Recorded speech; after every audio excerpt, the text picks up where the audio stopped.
It's Wednesday, December 6th. Israel has been at war for 61 days. I'm Jonathan Schanzer, Senior Vice President for Research at FDD, and welcome back to the FDD Morning Brief. The mood is getting contentious out there. It's a battle of narratives, but it's no longer about who has the facts on their side. There is intimidation, there are threats, there are mobs, and it feels like things are just spinning out of control. And I'm just talking about America here. In the Middle East, it's a whole different reality, and that's what we analyze here. So let's dive into the FDD Morning Brief. This morning, I'll be joined by Trey Yingst, the intrepid war reporter from Fox News, who has done incredible work in Gaza. But before we speak to Trey, let's take a quick look at what's happening around the region. The fighting continues in Gaza. Israel has made additional progress in Khan Yunis, Jabalia, and other population centers. There is now talk about flooding the Hamas commando tunnels. For Israel, this would mean dropping fewer bombs. For the United States, this would mean less death and destruction in Gaza, theoretically, which U.S. officials have urged. And for Gazans, it would probably mean fewer traumatic explosions. But let's not forget, a massive amount of seawater beneath the buildings of Gaza could erode the foundations of those buildings. And it also could impact the fresh water that Gazans need to drink. In other words, there could be unintended consequences. We'll continue to watch this one. A massive volley was fired yesterday into the Tel Aviv Gush Dan region, a volley of missiles, and several managed to squeeze past the Iron Dome air defense system. Israelis I spoke to yesterday conveyed their frustration that even after 2 months, Hamas still has the ability to fire rockets at that distance and in those numbers. Israel continues to fight for the lives of the remaining hostages in Gaza. The IDF announced yesterday that one of the missing Israelis from the 10/7 attack is confirmed to be in Hamas custody. This brings the number of hostages up to 138. Israel also announced that Hamas is reluctant to release the remaining women in custody for fear that they might talk about the way that they were treated by Hamas. It's hard to imagine the hell that those women have endured. Israeli health authorities further stated that the hostages released last week were sedated with tranquilizers to ensure that they appeared calm for the cameras. We'll learn more about the treatment of hostages in the days and weeks to come. Finally, Israel is investing in an airstrike that killed a soldier from the Lebanese armed forces. The LAF is not the enemy in Lebanon, but if the Lebanese army can't disarm Hezbollah, it should probably just send its soldiers home. They're only putting themselves in the line of fire. Okay, those are the quick headlines. Here are your top 3 big stories that we're watching today. Headline 1, the debate about Hamas and Gaza's hospitals may take another turn. Here's what we know. The Israelis announced yesterday that they arrested 21 different people from the medical field in Gaza. This includes doctors and administrators from the Shifa Hospital, Rantisi Hospital, and the Indonesian Hospital.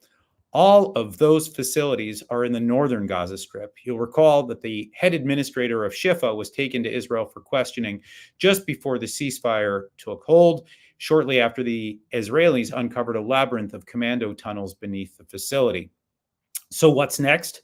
It's unclear how many more hospitals have been wielded for military purposes in central and southern Gaza, but we know that every time Israel takes action against Hamas military bases that are embedded in civilian buildings, Hamas and its supporters respond with fury.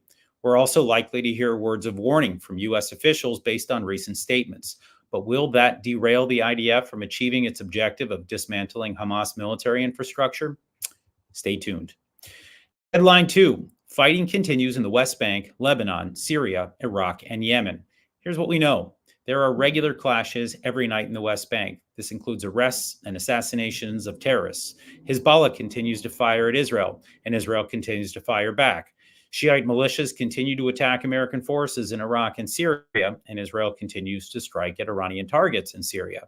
Meanwhile, the Houthis are still targeting American ships, not to mention international vessels on the Red Sea. So what does all of this mean? With the focus so squarely placed on the fighting in Gaza, it's easy to forget that this is a regional war. It's even easier to forget that every one of those armed groups taking shots at Israel and the United States is an Iran-backed terrorist organization. And remarkably, Iran has yet to pay a price, not through sanctions, not through diplomatic isolation, and certainly not through military means. This is what Zvi Bar-El argued yesterday in the pages of Haaretz, Israel's left left-leaning newspaper of record. And it was also the subject of an op-ed by Daniel DePetris in the Chicago Tribune. But it's amazing to me how this is simply not being discussed worldwide. The Middle East has descended into a regional war, and the culprit, the real culprit, has yet to pay a price. Will it? Let's find out. And finally, someone may have shorted the Tel Aviv Stock Exchange just before October 7th. Here's what we know. The news first broke in the Israeli press, but it was quickly picked up here in the United States. The facts are still fuzzy. More research is still needed, but it appears that there was a spike in short sale positions on the Israeli ETF just before the worst terrorist attack in Israeli history. Someone made a lot of money. So now what? Israeli authorities are looking into this. It's safe to say that American officials will take a good look as well. I've worked my fair share of terrorism finance cases in the past. This one would take the cake.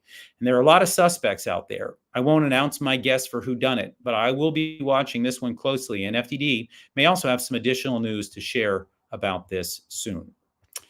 I'm now pleased to welcome Trey Yingst. Trey is a reporter with Fox News. He seems to always be wearing a helmet and a flak jacket, so you may not recognize him here on this platform, but he's a journalistic force of nature on the battlefield and an all-around good guy. Welcome, Trey. Thanks, Jonathan. So let me actually just start with a personal question. You seem to get up every day and literally run into the line of fire. How do you keep doing this? I mean, what got you into this in the first place, and what keeps you going? First of all, thanks for having me. I've been covering this conflict for a long time. Back when I was 20 years old, I took a backpack and a DSLR and went into Gaza to cover the war in 2014. So this is a story I've paid attention to for years, and now being based in the Middle East out of our Jerusalem bureau, it's something that I feel I can add value to the coverage because I understand it well. We have sources not just in the Israeli military and the Israeli government, but also inside Gaza among Hamas leadership and leaders from Islamic Jihad, along with a number of sources we've developed over the past several years there. And so I'd say I'm motivated to cover this each and every day because I think that we can add objective reporting to this story that's incredibly complex. It has a lot of twists and turns. And each day we're dealing with a new set of facts and information that we have to work through and gather in a way that allows us to get a full picture of what's taking place on the ground and then get that information out to our viewers. I definitely appreciate the coverage you provided. I've watched you over the last couple of months, and there have definitely been some dramatic moments. What would you say is the moment that stands out the most for you? There have been a number of moments. It's hard to pick just one. We were in southern Israel, close to the Gaza border, as the attack was unfolding on October 7th. And those initial days were incredibly difficult to witness, but also it was a challenging story to report because there was so much going on and no one really grasped just how large the attack truly was. It was following minute by minute developments. And so I think those early moments were very challenging and they were quite dangerous. My team and I have talked about this quite a bit because we didn't know where Hamas was in southern Israel. And it ended up, had we taken our initial plan and gotten to the location we planned to meet at, we may have been among those caught in the crossfire at that location in Sderot, one of the communities along the border.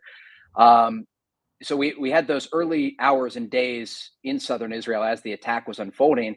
And then since then, covering what's happening along the border amid incoming rocket and mortar fire.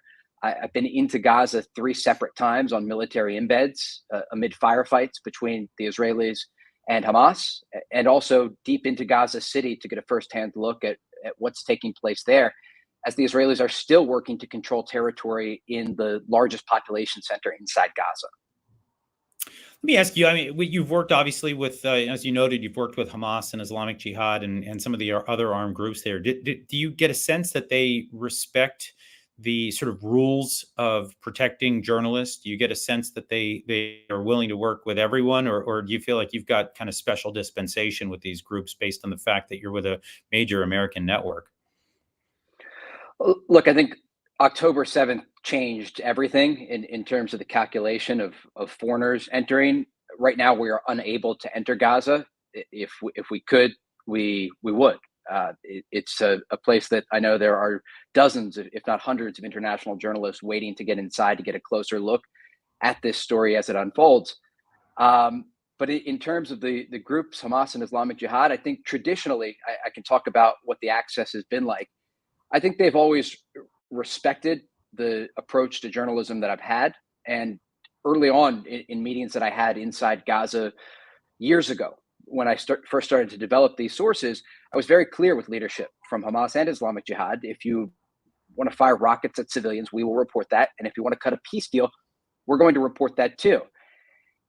The reality has been sort of everything in between. And then we saw this massacre on October 7th that, like I said, really changed everything. So we're still gathering information in terms of operating in Gaza. I'm not sure exactly what the risk level would be once we're able to. Well, let me ask you this, Trey. You went under the ground in Shifa. You actually went in. I think you were probably one of the first. What were your impressions there as you went through what was arguably the most contentious moment of this war? Right? I mean, Hamas was denying all along that there was a command center beneath the ground. The Israelis were insisting that there was a command center beneath the ground, that there were tunnels, that there were commando tunnels that needed to be revealed. And you're one of the first ones to get in there. How did it feel to be the guy that was revealing that to the American public? And did you see something that surprised you?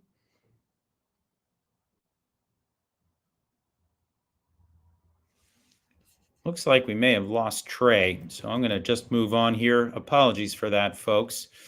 So I guess we'll thank Trey for joining us. Shame we lost him here. What I'll do is I'll just move on here to the rest of the stories that FDD's following, and if Trey comes back, we'll join him again. The headline that we're watching first, tracking around the world: the regime in Iran jailed a hip-hop artist this week. Tehran is clamping down on its domestic opposition again, hoping the world is distracted with the war. But my FDD Iran program colleagues, including Zvi Khan, are keeping a close eye on this. They continue to stress that the West must provide maximum support for the people of Iran. Remember, folks, it's not Iran that's the problem. It's the current regime in Iran that's the problem. Now we've got the pro-Erdogan government newspaper, Sabah, publishing multiple hit pieces this week slandering FDD and FDD's Sinan Jidi. Clearly, we've struck a nerve in Ankara. Sinan's recent piece in the National Interest shines a light on Turkish Prime Minister Recep Tayyip Erdogan. The premier regularly hammers the Jewish state, and he does this to deflect intense criticism over failed domestic policy, even as he quietly remains in a relationship with Israel, those strong economic ties.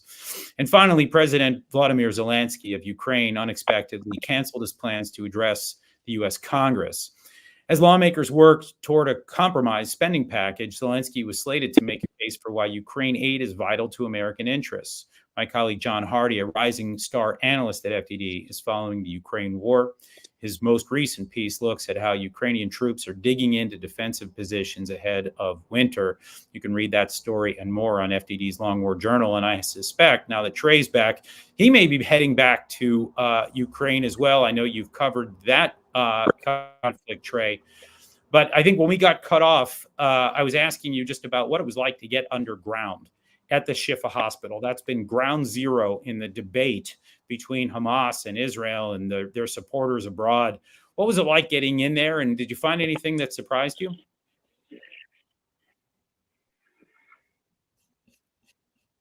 Trey, you with me? Well, it looks like we're having some technical difficulties here, folks. I'm not sure. So it's a great question. We entered there you go. Gaza's Shifa hospital 2 separate times.